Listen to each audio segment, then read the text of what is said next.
You're watching the station that works for you. Now, ABC2 News at 5. It's winter. Let's talk about farming. Well, an urban farm in Baltimore still survives, though, despite the cold temperatures.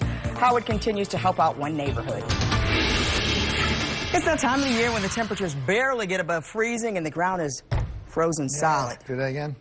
Ooh, that's how you better get a big tiller in there. Not the most convenient conditions for growing fruits and vegetables. One more time, how hard is it?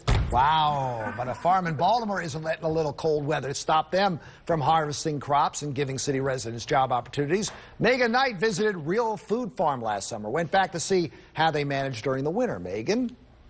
The sun reflects off the snow covering the grounds of Real Food Farm at Clifton Park. The temperature is just in the low 20s. But inside the hoop houses, it feels more like springtime. It is really warm inside, in contrast of the snow and the temperatures. Renee Jackson is busy weeding the strawberry plants. Farms aren't part of the landscape in her Southwest Baltimore neighborhood, so when she had the chance to work here, she eagerly took it. It's been cold, but it's been amazing so far. Just being so close to food and still being in an urban environment is kind of like a getaway a little bit. 6 months ago, Real Food Farm bustled with dozens of volunteers working to harvest the summer crops.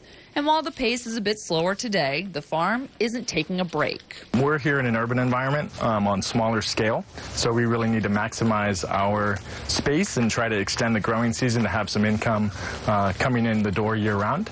Hardy greens like spinach, arugula, and kale do very well in the winter, and growing crops in the colder months does actually have its advantages. A lot of components are a little easier, actually, because you have slower weed growth, less pest and disease issues.